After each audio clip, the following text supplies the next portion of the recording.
Hey all, and welcome to the conclusion of my summer ranking series. This week we'll be going through my top 20 2025 tight end watch list, aka my summer tight end rankings. I feel tight end watch lists and summer rankings are never the same, so let me know if there are any players you would recommend I check out. A couple of other things I want to point out before we get started.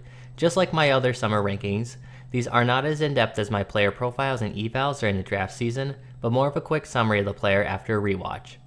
Also, I think I finally got chapters to work, but just in case, I have all the players timestamped in the description to make it easier to jump around the video. Also, if you want to check out my quarterback, running back, or receiver videos, you can find the links to them in the description as well. Now, let's finish this series and these rankings. Kicking things off at number 20, we have Caden Prieskorn out of Ole Miss. He's listed on ESPN as 6'5", 255 pounds, and he'll be 25 years and 7 months old on draft night in 2025. He's a redshirt fifth-year senior who started his career at Memphis, where he transitioned from quarterback to tight end during his redshirt season, and then transferred to Ole Miss for the 2023 season. For strengths, Prieskorn's best attribute is his eye for openings against zone coverage. His experience at quarterback lets him make quick reads on the defense and find a soft spot in the zone to make him an easy target for the quarterback. Also, Prieskorn has really reliable hands. I would like to see him catch the ball away from his body more consistently, but when he needs to finish a catch with a defender around him, he can catch the ball with good, reliable hands. Prieskorn also showed nice ability to make adjustments to throws and use his big frame. He also seemed to have good awareness for the sidelines and could keep his feet in bounds and also not take himself outside the play. For improvements, Prieskorn seemed like a pretty limited route runner, running a fairly small route tree from what I could see. He also struggled to make quick, concise cuts and often needed multiple extra steps to finish a cut. A number of people may look at his game against Penn State as a sign of things to come, but a lot of his production came thanks to play designs rather than him winning with his routes. I also just wasn't overly impressed with Prieskorn as an athlete. He seems like an adequate athlete, but if he doesn't have the athleticism to create separation, and he doesn't have the route running ability to get open, he'll just have a lot of trouble in the NFL. On that note of limited athleticism, Prieskorn also doesn't offer much in yak situations. As I mentioned, he doesn't have great speed or acceleration, and I feel like he didn't have great balance to survive hits at his size either. In conclusion, I just wasn't really impressed with Prieskorn. He could maybe work as a red zone and short yardage weapon thanks to his eye for openings against zone and his reliable hands, but he just doesn't offer too much over other potential options between the 20-yard lines. Maybe it'll prove me wrong this coming season, but between the limited upside and his age, I'm just not a huge fan right now. Next, at number 19, we have Gavin Bartholomew out of Pitt. He's listed on ESPN at 6'5", 250 pounds, and he'll be 21 years old on draft night in 2025. He's a senior who's been at Pitt for his entire career. For strengths, Bartholomew does a solid job adjusting the misplaced throws and even does a good job working his way around defenders and back to his quarterback for easier throws. He also does a good job extending his arms to create a large catch radius. Bartholomew, for the most part, has reliable hands.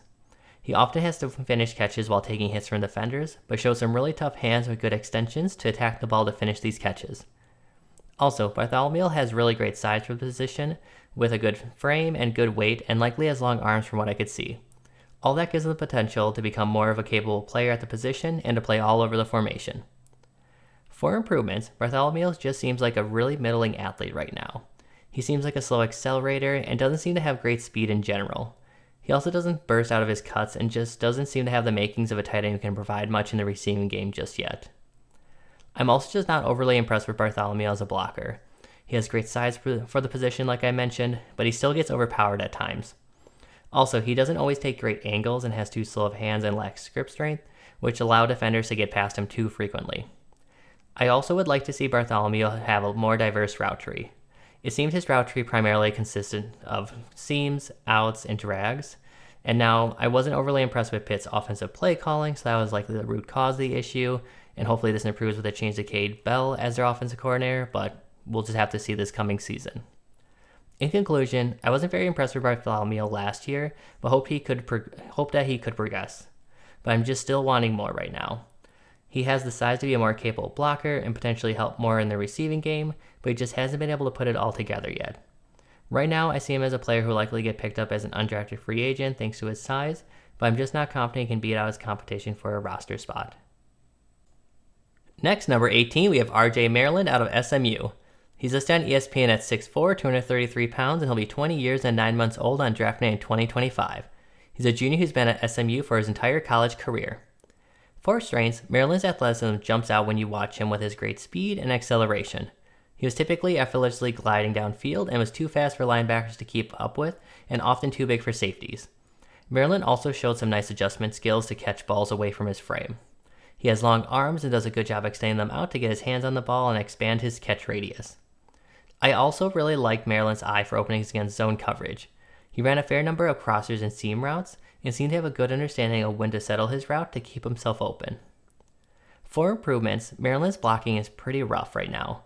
He has way too much of an upright approach and typically has a weak grip and poor hand placements which don't let him hold his block for very long.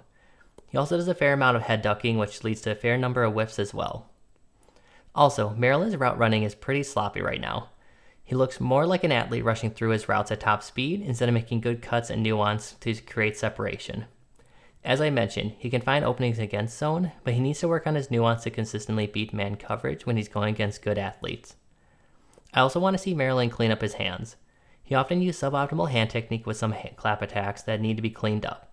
With his athleticism and playing most of his snaps from the slot, and will likely do the same in the NFL if he gets the chance, he'll need to have much more reliable hands if he's going to try to earn the trust of an NFL team as a pass catcher.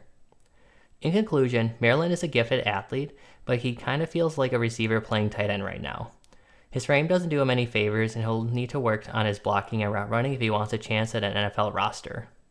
As he is right now, he's a project at best, and a tweener who may not fit great with an NFL team at worst. Next, number 17, we have Brant Kuithe out of Utah. He's listed on ESPN at 6'2", 236 pounds, and he'll be 25 years and 4 months old on draft night in 2025. He's a 6-year redshirt senior who missed the majority of the 2022 season due to an ACL injury and missed the 2023 season due to continued knee pain. For strengths, last time we saw Kuithe, he was a great route runner who showed he was capable of running a diverse route tree. He's capable of making sharp cuts and has good route speed and tempo to create separation against lesser athletes. Also, this might be hopeful thinking, but if Kuithe is fully healthy at getting close to his 2021-2022 pre-injury performance, he'd be able to show off his great athleticism. He has very good speed and very quick acceleration that help him transition from receiver to runner and as a route runner, as I mentioned. With Kuithe's athleticism, he also adds a lot of value with his versatility. He's played all over the formation for Utah for the past several years when he was healthy, and could do the most of the same for the NFL team that gives him a chance depending on how he holds up in line in the NFL. For improvements, Kuithe has been prone to some concentration drops, especially when he tries to turn upfield too quickly. He has good overall hands and catches the ball with good hand technique, so I think he can clean this up, but I'd be lying if I said that I wasn't too optimistic just with this being present for so many years now. Kuithe is also just pretty undersized for his position at just 6'2". His smaller size does show at times in his blocking, his ability to finish catches through contact, and sometimes with his balance in his routes. It's just hard to envision him getting a lead role on an NFL team with his size and some of the other major concerns that he can't control. Speaking of, another thing that Kuithe can't control but has to be pointed out is that it's just been a long time since we've seen him play a full season. He looked great in his last full season in 2021, but we're going to 2024 and we just haven't gotten confirmation that he's back to full health yet. Plus, he'll be turning 25 during the season, which makes the whole issue even more complicated. In conclusion, it's really disappointing Kuithe's career has gone the way that it has, since he really looked like a promising athlete to start his career, but really had the ACL injury derail his career, and I'm just not sure if he'll get a chance with an NFL team. If he can somehow get a chance with a team, he could fight for a roster spot, but it'll all depend on how healthy his knee is and what the NFL team's medical staff think of his recovery. Next, number 16, we have Oronde Gadsden, the second out of Syracuse. He's listed on ESPN at 6'5", 223 pounds, and he'll be 21 years and 10 months old on draft night in 2025. He's a redshirt junior who's been at Syracuse for his entire career and has reportedly transitioned from receiver to full-time tight end for the 2024 season after missing the majority of the 2023 season due to a Lisfranc fracture. For strengths, Gadsden has great hands and consistently catches the ball with good hand technique. He also catches the ball with strong hands and showed the hand strength to finish catches through hits, which will be needed as a tight end. Gadsden also does a good job maximizing his frame by extending the balls and showing that he can contort his body to throws. He does a good job adjusting the back shoulder throws and can also make some tough adjustments to misplaced throws. Also, while it may not be a fair comparison for reasons I'll get into later, Gadsden has really nice speed and quickness if he were to become a full tight end. If he can truly make that switch to tight end, he could be a big mismatch weapon with his combination of height, speed, and quickness. That being said, Gadsden is listed as a tight end, and the team has mentioned how they plan to make him a full-time tight end, but I don't think he's actually a tight end, and I just honestly don't get if he truly intends to play as a tight end at just 223 pounds. I have his snap distribution for 2022 on the screen, since he missed most of 2023, but for the few snaps he played in 2023 when he reportedly was switching to tight end, he played about 2/3 of his snaps in the slot and about a third outside, but not a single snap inline. Now, it was an extremely limited sample size, but I feel like he's just really playing the big slot role, and they're just branding him as a tight end. If Gadsden does truly intend to transition to tight end, he'll need to clean up his blocking. He gets too upright too often and basically gets no drive to his blocks. Right now he just blocks like a receiver and will continue to have struggles if he doesn't get more weight on to have a better anchor. Gadsden can also have inconsistent separation. He can be bounced around by linebackers and not have enough speed or quickness to get past corners or safeties. He can make some nice cuts at times to get open, but isn't consistent enough for him to win with his route running rather than with his size most plays. In conclusion, I want to get more excited about Gadsden, but I just don't see him as a tight end right now. He just seems like a big slot trying to appear as having more versatility than he truly has. Maybe he will actually put a weight on this offseason to be closer to a normal tight end size, but I just have doubts, and I think he's just stuck in this tweener spot where he doesn't really fit into either being a receiver or tight end that well. Next, number 15, we have Rusk out of Illinois. He's listed on ESPN at 6'4", 245 pounds, and he'll be 22 years and 5 months old on draft night in 2025. He's a redshirt junior who started his career at Eastern Michigan, and then transferred to Murray State for the 2023 season, and now transferred to Illinois for the 2024 season. For his strengths, Rusk has really solid hands and catches the ball with good hand technique. He also can maximize his frame and catch the ball away from his body, and also showed that he has tough hands and can finish catches through hits. Also, Rusk didn't have a great blocking grade per PFF, but I actually think he's a quality blocker. He can definitely get a bit overzealous with his blocks and can have him get past him, but he brings great effort, takes good angles, and brings good drive and strength to get good push on his blocks. If he gets a little bit more patient and bends more of it at his knees, he could be a great blocker at the position with his size. Also, Rusk's strength shows in his route running. He does a good job keeping his balance and maintaining his path despite linebackers and safeties trying to steer him off course. This is mostly against lower levels of competition, but he held up pretty well against Louisville last year and will have a chance to prove himself this coming season. Also, though Rusk can survive contact in routes, I would prefer if he could avoid the contact completely. There are too many times if he would be okay with bumping with the linebacker or safety and slowing down his route. As I mentioned, he could still maintain his route, but I'd like to see the process be more efficient and just avoid the contact when possible. Also, I think the biggest thing that makes me concerned about Rusk being a productive player against better competition is his athleticism. He isn't a slow athlete, but acceleration can be a bit slow, and he looks really stiff as an athlete. If those are issues for him, I think he'll be too limited to be relied on in the passing game as consistently as he was at Murray State the previous year. On that note of athleticism, Rusk just also doesn't provide very much in yak situations. His stiffness shows with him not being able to make defenders miss, and while he has good balance to his routes, he doesn't have enough balance or strength to break through tackles consistently enough. In conclusion, Rusk seems like he's capable of filling a blocking role for a team and could be at his best as an H-back for a team. If his athleticism is better than I think it is, I think he could be capable of more, but I just want to see how he holds up against better competition before being too much of a believer. Next, number 14, we have Rivaldo Fairweather out of Auburn. He's listed on ESPN at 6'4", 252 pounds, and he'll be 22 years and 9 months old on draft night in 2025. He's a fifth-year senior who started out his career at FIU, then transferred to Auburn for the 2023 season. For strengths, Fairweather is a great athlete with really good speed, acceleration, and strength to maintain his path on his routes. He didn't have the most productive year last year due to poor quarterback play, but he has the athletic ability to be a receiving threat with good upside.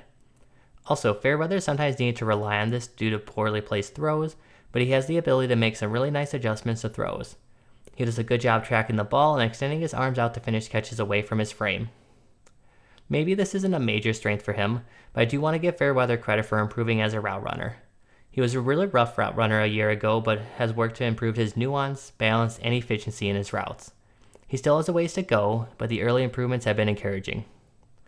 For improvements, while Fairweather improved in his route running, he didn't quite make the adjustment to SEC-level football with his blocking. He brings good effort to his blocks, but just isn't able to hold his blocks very long due to poor hand placement and weak grip strength. He also was subbed out of running plays due to better options being available on the roster. Fairweather also struggled with drops and needs to clean these up. He typically catches the ball with good hand technique, but he can't allow his hands to be a liability in the receiving game if he'll primarily be a receiving tight end. Also, some of his issues were due to Auburn's poor quarterback play, but I would like to see Fairweather make more plays downfield. As I mentioned, he has really good athleticism, but he just wasn't able to make as many big plays due to the opportunities given to him. In conclusion, Fairweather is a promising player with good upside as a receiving tight end. I think he may be in trouble if Auburn's quarterback play continues to be as bad as it was last year, but if it improves and he can be featured more, he'll need to show more consistent hands and show more ability to win downfield. If he does those two things, he could get some fans for his upside in his receiving game. Next, number 13, we have River Helms out of Western Kentucky. Helms likely is not on most people's top tight end list, but he caught my eye while watching Austin Reed and Malachi Corley last draft cycle, so I figured I'd check him out. He's listed on ESPN as 6'4", 242 pounds, and he'll be about 22 years old on draft night in 2025, from what I could find. He's a redshirt junior who's been at Western Kentucky for his entire career and played his first season as a starter last season. For his strengths, what caught my eye with Helms was his athleticism. He has very good speed and acceleration and seems like a very fluid athlete. Western Kentucky doesn't use tight ends very often in their offense, but he was able to make the most of his limited opportunities with his speed and strength to pick up yards after the catch. I was also impressed with Helms' blocking.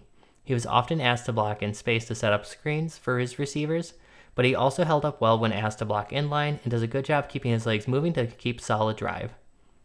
Also, though Helms seemed to have a limited route tree similar to most Western Kentucky receivers, he showed good fundamentals with good cuts and even good use of head fakes and jab steps to help create separation. He also does a good job keeping his balance and path on his routes. That being said though, Helms ran a really limited route tree and had pretty limited production despite the high volume Western Kentucky's offense. It could certainly be something where the team had to focus on getting the ball to their receivers on screen passes, but he felt like a weapon who could have been utilized more, and it's not guaranteed that he will get more chances this coming season. On that note of his route tree, he got a fair amount of his production on simple crossing patterns or on checkdowns. That's fine because he was able to deliver on those and use his athleticism to pick up yards after the catch, but I would like to see him expand to deeper concepts and come off as more of a complete receiving threat. Also, it wasn't a major issue for Helms, but I would like to see Helms clean up his hands a little bit as he had a bit of a fair number of drops given his number of targets. He catches the ball with good hand technique, so it may not have been an issue if he got more targets, but something he'll need to prove isn't an issue. In conclusion, Helms has a fair amount of potential, and we'll see if his role with the offense grows with Corley leaving.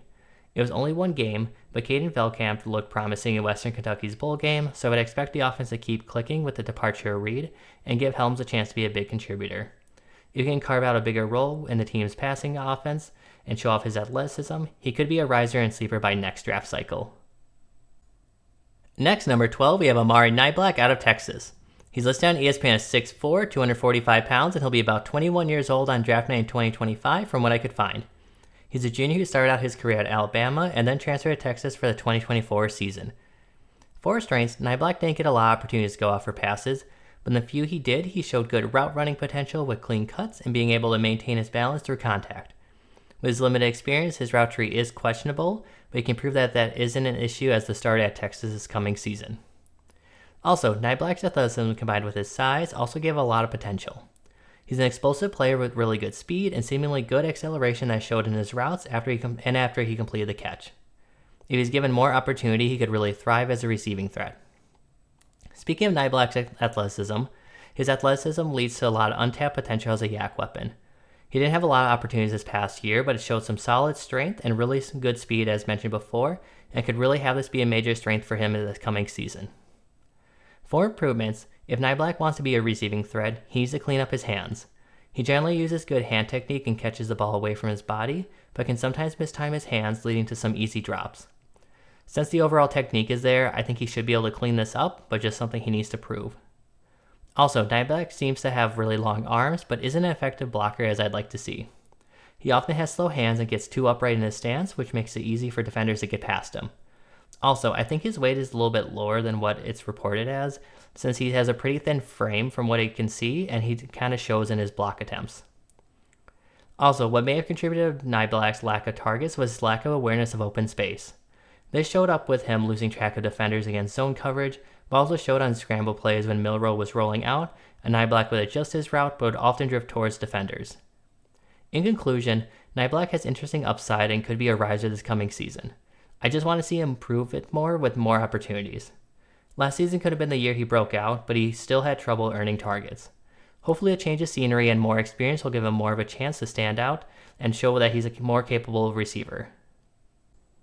Next, number 11, we have Jack Velling out of Michigan State. He's listed on ESPN as 6'4", 241 pounds, and he'll be about 21 years old on draft night in 2025 from what I could find. He's a junior who started out his career at Oregon State and then transferred to Michigan State for the 2024 season to follow his coach Jonathan Smith there. For his strengths, Velling is a really smooth athlete who has really good speed and quickness to create consistent separation. He also can show some explosiveness in his breaks to help create separation and can leap up and grab balls in the air. Also, Velling benefited from touchdowns due to some good play design, but credit to Velling for making subtle adjustments in his routes and recognizing he was leaking out to open areas. Velling also offers a lot of versatility. He can line up in line to help with blocks, he can go out to the slot and out wide to use his speed as a receiver, and he can even come in as an H-back and either leak out for a pass or be there to block. The versatility should offer a vision for how teams can use him. For improvements, I really want to see Velling take a step forward, finishing catches through contact. He often allows the ball to get too close to his body, which opens up more opportunity for the defender to break it up. I like to see him attack the ball a bit more urgency, as this would likely clean this up. I also wasn't overly impressed with Velling's blocking. He has a tendency to lose his block with a lot of lunging, bending at the waist, and ducking his head. At his size and to live up to his versatility, he'll need to work to clean this up. Velling's route running is also really inconsistent right now. At times he can make some nice concise cuts, other times he seems to just rely on his athleticism with no attempts at using fakes to beat his defender. If he can pair his athleticism with his route running technique more consistently, he could really take off as a receiving tight end. In conclusion, Velling is a promising player, but someone who I think is a bit too reliant on his athleticism right now and doesn't have the nuances of the position nailed down just yet. He is a young player and he'll continue to get more opportunity to develop at Michigan State, so hopefully he can work to be a more complete player this coming season. Next, number 10, we have Bryson Nesbit out of North Carolina. He's listed on ESPN at 6'5", 235 pounds, and he'll be 22 years and 7 months old on draft night in 2025. He's a senior who's been at North Carolina for his entire college career. For strengths, Nesbit is one of the best pure receivers in the group. He's capable of running a variety of routes, can adjust to misplaced throws, and has good athleticism. He may be a bit pigeonholed into a receiving role, as it might be obvious from his high rate of snaps in the slot, but he's a solid receiving tight end. Nesbit also has really good hands and consistently catches the ball with good hand technique. As I mentioned, he can adjust to off-target throws, but also has tough hands to finish catches. He also showed a lot of grit, not being afraid to finish catches in the middle of the field. Nesbit's foot speed also stands out in his routes. He has really quick feet like a receiver, allowing him to make quick cuts and also allows him to make quick fakes to break past the defender.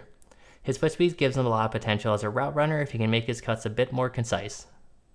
For improvements, I mentioned this in my summer scouting Nesbit last summer, but I'm just not that confident he has the build to hold up great in the NFL at tight end. He has a pretty thin build for a tight end his size, and I just have concerns that he's going to be too thin to be a true tight end in the NFL, and too big and not have enough athleticism to be a receiving specialist at receiver. With Bryson Nesbit's primarily playing out of the slot, blocking hasn't been a major part of his game. He did have the most reps as a blocker this previous season than he's had in his entire career, but he just lacks the strength to hold his blocks and likely won't be dependable enough in this area in the NFL. Also, this isn't an every snap issue, but there were some moments when Nesbit seemed to lose track of the ball and would have it sneak up on him and cause him to bobble it. He still typically finished the catch, but would often need to reset his hands or would have to trap the ball against his body. Again, not an every throw thing, but something that could lead to more incompletions in the NFL. In conclusion, I wasn't a big fan of Nesbit last season, but I think he's grown on me a bit. I still have concerns about his fit in an NFL team, but with the shift to smaller tight ends, he could find a place with a team. That being said, I still have the same concern from last summer that Nesbit may just not be athletic enough and enough of a mismatched nightmare for a team to take him and be okay with having a tight end that won't be able to contribute in blocking plays. Next, number 9, we have Mason Taylor out of LSU. He's listed on ESPN at 6'6", 253 pounds, and he'll be about 20 years and 11 months old on draft night in 2025. He's a junior who's been at LSU for his entire career. For strengths, Taylor's one of the more impressive blockers in the group.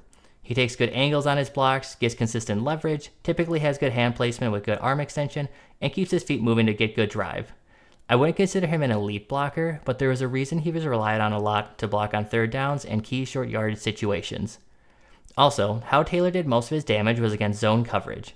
He's good at knowing where the other receivers are and where the defenders are to settle into an open area and have his head turned to the quarterback with his hands ready to be available as a safety valve. Also, the toughness is likely obvious from the blocking duties that Taylor had to take on, but his toughness with the ball in his hands is nice to see as well. He consistently drove his shoulder into defenders and wasn't afraid to do the dirty work in the trenches or try to pick up extra yards. However, in the opportunities that Taylor got as a receiver, it is pretty disappointing to see the limited separation he could get despite most of the attention going towards Malik Neighbors and Brian Thomas Jr. last year. As I mentioned, he could get open against zone coverage, but often struggled against man coverage due to difficulty shaking his defender's contact and establishing leverage. I think part of the issue with Taylor having separation issues is that he has good straight line speed, but is a pretty stiff athlete. You can notice it when he has the ball in his hands, as he isn't able to make defenders miss, and even his route running when he seems a little bit clunky at times. If he truly is as stiff as I think he is, it could really limit his potential as a receiver. Also, Taylor was very much an afterthought as a receiving threat, and more or less ran underneath routes to be an option if the team took away Neighbors or Brian Thomas Jr. downfield. He did have some opportunities to run deeper routes, but often struggled to get separation downfield and will need to prove he can handle more attention and handle more deep concepts this coming season. In conclusion, I think Taylor will get attention for his blocking and will need to rely on this if he can't prove to be a more dangerous receiver. My biggest concern for him is that he'll continue to struggle with separating downfield due to his stiffness and will be relegated to a rotational role.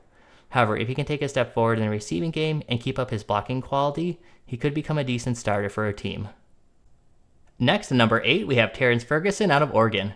He's listed on ESPN at 6'5", 255 pounds, and he'll be 22 years and 2 months old on draft night in 2025. He's a senior who's been at Oregon for his entire career. For strengths, Ferguson doesn't have the highest volume due to other pass catchers on his team, but he has great hands. He does a great job extending and attacking the ball with vice grip hands.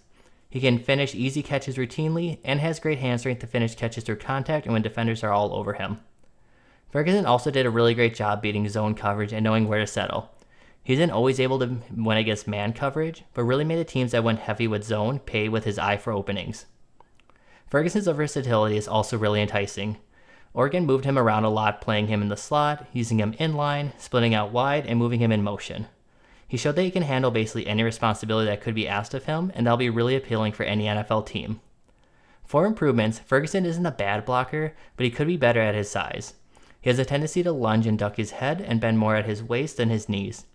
As I said, he isn't a bad blocker at his size, but with his size, he has the potential to be a more consistent blocker and can get some solid drive on his blocks. Also, like his blocking, Ferguson isn't a bad athlete, but his athleticism seems just a bit lacking. He has decent speed, but seems like a slow accelerator, which creates issues with Ferguson creating separation. As I mentioned earlier, he can win against zone thanks to his awareness, but I'm not certain he has the athleticism to beat man coverage consistently. Also, it doesn't come up every play, but there were a few times when I would have liked to see Ferguson have a bit better balance in his routes. He can sometimes get himself a bit slowed down by the linebackers or safeties, and for some tight ends, it wouldn't be a major issue, but with my concerns with his acceleration, that slowdown would sometimes take him completely out of the play. In conclusion, Ferguson is a really solid player who's capable of handling any role that could be asked of him. My issue is that I'm not certain how high of a ceiling he really has and if he's capable of being a great top tight end for a team. There's a lot about Ferguson that reminds me of Caden, who's been a really steady but unremarkable NFL tight end. That being said, like On, Ferguson could become a quality tight end for a team and earn their trust. Next, at number 7, we have Jake Briningstool out of Clemson. He's listed on ESPN as 6'6", 230 pounds, and he'll be 22 years and 4 months old on draft night in 2025. He's a senior who's been at Clemson for his entire career.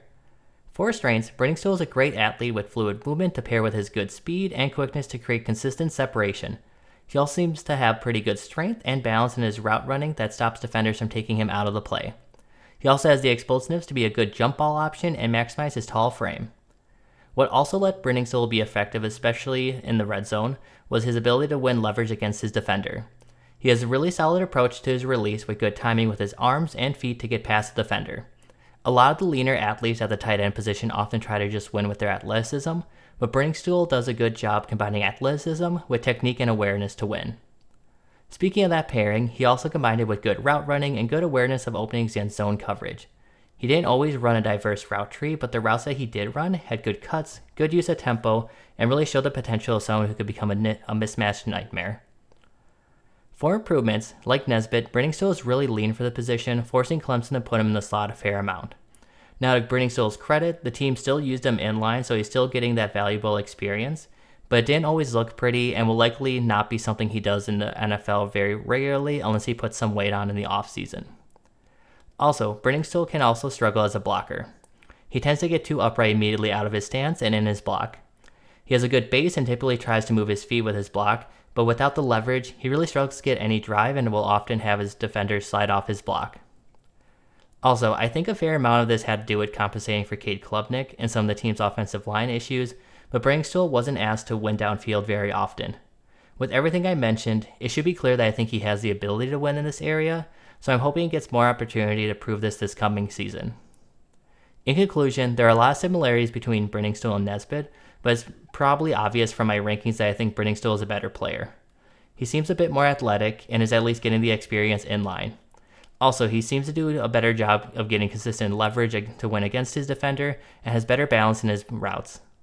If Briningstool puts some weight on in the offseason and gets more opportunity to catch balls downfield, I think he'll begin to get a fair amount of attention as a prospect. Next, at number 6, we have Benjamin Urasek out of Georgia. He's listed on ESPN as 6'4", 247 pounds, and he'll be 23 years and 1 month old on draft night in 2025. He's a fifth-year senior who was at Stanford for the past 4 seasons, but missed most of the 2023 season due to a shoulder injury. For the 2024 season, he transferred to Georgia. For strengths, I fell in love with Urasek last summer thanks to his ridiculous adjustments he can make to throws. He can easily contort his body, can go high and low for balls, and has fantastic ball tracking skill to finish catches at the very edge of his frame and over his shoulders. He hasn't put up too many touchdowns due to playing at Stanford, but he has the makings of a dangerous red zone weapon who plays much bigger than he is. Also, Urasek wouldn't have the upside of a red zone weapon if he didn't have great hands. He can secure those tough catches and is also reliable with good hand technique for the easy catches. He also consistently catches the ball away from his body to help him finish catches through contact and when defenders are all over him. Urasek's route running is also extremely impressive. I personally think he's one of the better route runners in the class from a technician standpoint, and though he doesn't always have burst out of his cuts, he has quick feet and ran a diverse route tree that should translate to the NFL. For improvements, I wasn't impressed with Urasek's blocking last summer and still not impressed with it this last year. He still has a tendency to lunge and has a pretty weak base, which doesn't let him get as much push or hold his block against defenders. I also would still like to see Urasek get more consistent separation against defenders. He's not a bad athlete, but the problem is that he's still struggling to clear that initial contact from defenders, which slows him down and forces him to reset his acceleration. If he can better anticipate the contact, I think he could really take off as a more consistent receiving threat. Urasek likely isn't going to earn snaps with his blocking, so it's vital he gets more consistent separation to contribute more in the passing game. I would also like to see Urasek be a bit more efficient in his transition from receiver to runner. For the body adjustments that he can make for catches, it's related to the point that he can look a little bit clunky when securing the catch and turning upfield to run. This forces him to reset and allows defenders to stop him for minimal gains. In conclusion, Urasek has been flying under the radar due to playing at Stanford and dealing with some injuries. Now that he's at Georgia, he could really take off if Georgia goes heavy with 22 personnel. Georgia has another tight end, which we'll talk about a little bit later, but I think Urasek has a strong chance of being the most productive receiver of the two, as he seems to be a good fit to take over Bauer's role at Georgia. If Urasek does that role and stays healthy, I think a lot of people will fall in love with him like I have this past year. Alright, already at our top 5. At number 5, we have Luke Lachey out of Iowa. He's listed on ESPN as 6'6", 247 pounds, and he'll be 23 years and 10 months old on draft night in 2025. He's a redshirt senior who's been at Iowa for his entire career and missed the majority of last season due to an ankle injury. For his strengths, Lachey has fantastic hands and does a great job snatching and high-pointing the ball with his big frame. He has tough hands and mostly uses good hand technique and will almost always catch the ball away from his body. He also showed some nice body adjustment skills with good foot awareness around the sidelines. I was also really impressed with Lachey's route running. He ran a very diverse route tree and ran all routes very efficiently. He has quick feet for his size, which also allow him to make sharp cuts and even showed some good use of head fakes and jab steps to help get past defenders. Lachey is also a really good athlete with good but not great speed, and he has fluid movement that help him move in his routes and with the ball in his hands. Also, he has great size for the position and has really good strength that shows at times as a blocker and when he goes to truck defenders. For improvements, something that Lachey will need to develop when he's healthy and can get more playing time is balance as a route runner. There were too many times when he would let linebackers and even safeties push him around and dictate the path of his route. He's 6'6" and nearly 250 pounds, so he needs to play like it and move like it. The other issue that allowing the defenders to get this physical does is that it limits Lachey's ability to separate consistently. I think he has the athleticism and route running to separate better, but he needs to do a better job keeping defenders off his paths when he's going out to routes, otherwise they'll continue to be right on top of him. We didn't get to see a full season of him, but the lack of separation honestly scares me and is a major reason why I don't have him higher in these rankings. I'd also like to see Lachey take a step forward as a blocker this coming season. He isn't a bad blocker as he can have some nice reps, but Iowa wasn't shy about subbing him out for other blockers to block. Part of the issue is that he would sometimes lose form, getting too upright, and didn't always get great push. In conclusion, I missed Lachey last summer and I feel pretty dumb for missing him since he's such a quality player. I can't tell you how much I went back and forth with Lachey and Urasek for who should be ranked higher. It's hard with Lachey since being stuck on Iowa's offense and the injury last year, we haven't gotten a real chance to see his ceiling. But I think I just see him as a more complete player and being closer to a more consistent separator than Urasek, leading to Lachey barely edging him out. I think if Lachey does a better job navigating contact as a route runner, he could rise even higher in these rankings and prove that he was worth the hype that he received last offseason by many people. Next, number 4, we have Tyler Warren out of Penn State. He's listed on ESPN as 6'6", 257 pounds, and he'll be about 23 years old on draft night in 2025 from what I could find. He's a redshirt senior who's been at Penn State for his entire career. For strengths, Warren wouldn't be a tight end at Penn State if he wasn't a great athlete. He has good speed and really good foot speed. He gets consistent separation and is a really nice weapon with the ball in his hands to either break away from defenders or have enough power to go through them. A lot of times tight ends seem to have good athletic testing but don't look like it on the field, which I actually had that issue with his teammate Theo Johnson last draft cycle. But with Warren, the athleticism is very clear on every snap. Warren also does a good job translating his athleticism to his route running. He uses his quick feet for snappy cuts and can explode out of his breaks for separation, which lets him shine in the red zone. He also does a good job establishing leverage and can maintain his balance during his route. He even runs with some nice tempo and throws in some fakes that are really promising if he continue to optimize these to pair with his athleticism. I was also pretty impressed with Warren's blocking ability. It's not amazing, but he does a good job getting square with his target, getting consistent leverage, and keeping his feet moving to get the job done. He certainly won't be a major force as a blocker, and his hand placement and arm use can be iffy at times, but he has the effort and solid foundation of technique, which are the two biggest things that lead to utility as a blocker in the NFL as a tight end. For improvements, as good as Warren's hands typically were, he had some extremely frustrating focus drops at times. What gives me hope is the good hands he showed on most other plays and the fact he routinely catches the ball with good hand technique. He obviously needs to prove he can move past those drops, but he has the foundation to make those things a thing of the past. Where Warren can also grow is his recognition of openings against zone coverage, as I think his inexperience of the position definitely showed there. There were a lot of times when he would get into an opening and would continue his route and be too slow to react to the oncoming defender and allow the defender to take him away. Like I said though, this could be due to inexperience, so hopefully he continues to improve in this area. As I mentioned earlier in Warren's blocking, he's a solid blocker, but he could be a good blocker if he used his long arms more consistently. He has a tendency to just lay his body into defenders, especially when used as a move tight end, which doesn't let him sustain his block. If he can use his hands and long arms more, he could really be an asset as a blocker. In conclusion, Warren is a really exciting player, but is also a really frustrating one. Honestly, if he didn't have the drop issues, I could completely understand if he was a lot of people's number 3 tight end or even number 2. But the drops are really frustrating and have slowed down other promising athletes at the position. That being said, he has a route running technique and the blocking effort and the good hand technique that could keep the excitement going even if he doesn't clean up those drops. But if he does clean up those drops, he likely will be a big time riser for a lot of people. Next, number 3, we have Mitchell Evans out of Notre Dame. He's listed on ESPN as 6'5", 260 pounds, and he'll be 22 years and 1 month old on draft night in 2025. He's a senior who's been at Notre Dame for his entire career and tore his ACL in late October last season. For strengths, Evan may have the best hands in this group. He gives himself such a huge catch radius with his size and has the ability to contort his body and go up and snatch some ridiculous catches at times. He also has extremely strong hands to finish catches despite defenders being all over him. I was also impressed with Evans' ability to find openings against zone coverage despite his limited starting experience. He did a good job making subtle movements to move away from defenders and always had his body and hands ready for the pass. With his limited athleticism, there's an area he'll need to continue to be good at to regularly contribute in the passing game. I was also really impressed with Evans' route running. He isn't the fastest runner, but he makes up for it with really clean cuts, good fakes, and a good understanding of how to get leverage to make himself an easy target for his quarterback with his size. His route tree may have been a little bit limited, but I think the offense needed to adjust to Sam Hartman, and that may have played a role in this. So I'll be really curious to see what they ask him this coming season. For improvements, this could be worse for Evans due to the torn ACL, but I just wish he was a bit more athletic. He didn't seem overly fast, and his breaks in his routes seemed to lack explosiveness.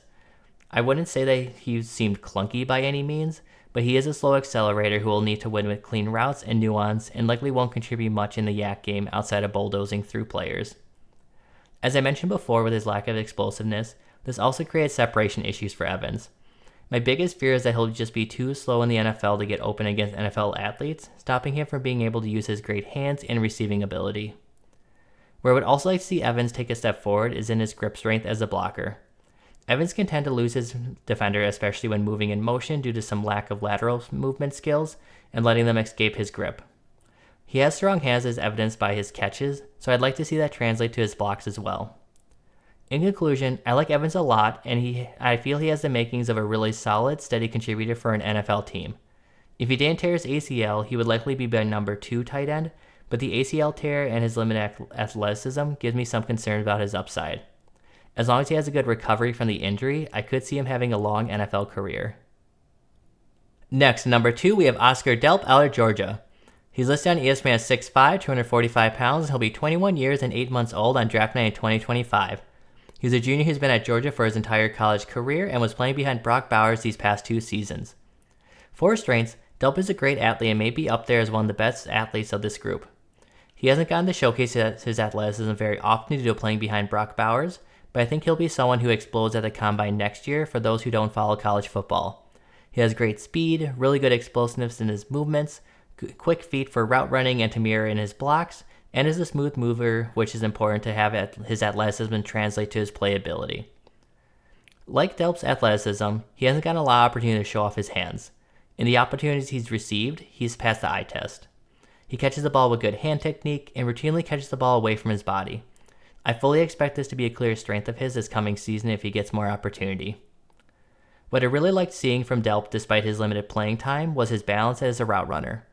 A lot of times these athletic tight ends have great speed but get bounced around by linebackers due to poor balance. Delp, however, is sturdy and does a good job maintaining his route path, which gives him much more potential down the field. For improvements, Delp's blocking grades on PFF are solid, but I think it's a case where they don't tell the whole story. At times he can be a really solid blocker, but he has a lot of whiffs due to ducking his head and lunging. He also doesn't get great drive sometimes due to inconsistent form with his lunging or due to being too upright when taking on the defender. I'm hoping getting more experience this year will let him improve his consistency with his form. I also hope that Delp can develop more nuance to his route running with more experience. Right now he's relying a bit too much on his athleticism with sloppy cuts and a lack of fakes in his routes. This made it too easy for lesser athletes to keep up with him and will need to be something he works on to be more effective with more playing time. This again is likely an issue of playing under Bowers, but since Bowers got dibs on a lot of the deeper passing concepts while working out of the slot, Delp often was more of a safety valve and would play underneath. This coming season, I would like to see Delp branch out into deeper concepts more often, but it'll be interesting to see if Jurasek steals that role like I mentioned before. In conclusion, there's a lot to like about Delp. He has a potential as a receiver and blocker and could become a fully complete tight end with enough playing time. With Bowers gone, he could get that opportunity, but Jurasek transferring to Georgia definitely complicates things. If Delp is able to get more opportunity in the passing game, I think he'll be most people's number 2 tight end in this group or even number 1 tight end. Finally, at number 1, we have Colston Loveland out of Michigan. He's listed on ESPN as 6'5", 245 pounds, and he'll be 21 years old on draft night in 2025. He's a junior who's been at Michigan for his entire career. For his strengths, Loveland has great hands despite what the drop numbers indicate. I actually think J.J. McCarthy throwing him fastballs when he was just a few yards away contributed to some of those blocks, So it's going to be interesting to see what his numbers look like with a different quarterback this coming season. But tangent aside, Loveland catches the ball with really good hand technique and consistently catches the ball away from his body. He also has tough hands to secure catches through hits. Loveland is also a good blocker. He blocks with a nice wide base, keeps his legs moving, and has good hand placement. He also does a good job sliding his defender to create an opening for the runner. He does get a bit too upright at times and doesn't always have the best strength to drive while being upright, but even getting a bit stronger or improving his leverage and form will improve this. Loveland is also potentially the most versatile tight end in this group. He's capable of lining up out wide at times, he can run nearly any route that will be asked of him, he can block inline, he can catch the ball consistently, and can go up and snatch a ball if needed. There just isn't a lot that Loveland can't handle, and the versatility will be very appealing for any NFL team. For improvements, I was a bit disappointed to see Loveland's difficulties in separating on rewatch. When I watched Michigan during the season, he didn't come off as an elite athlete burning defenders, but I was hoping to see him clear defenders a bit more consistently. Now he was able to get past defenders thanks to good awareness of his leverage, good timing, and fakes, but better athletes in the NFL could close those gaps. Also, something that likely impacts Loveland's ability to separate is athleticism. As I mentioned, he's not a bad athlete by any means, but he's not that explosive and doesn't have great straight line speed. He has perfectly good athleticism for college, but I have some concerns about how his athleticism will hold up in the NFL. Also, I did mention that Loveland is capable of running any route and that he had a diverse route tree the past year, but where he could become an even more effective route runner is if he makes even sharper cuts in his routes. There were a lot of times when he would rush and round his cut, which contributed to some of his inconsistent separation. Now, he did show a lot of instances of clean cuts and snappy cuts, so he's definitely capable of making those clean cuts. He just needs to do it on a more consistent basis. In conclusion, there's a lot to like about Loveland, which makes him the most complete tight end in this group and why he's at the top of most people's tight end rankings.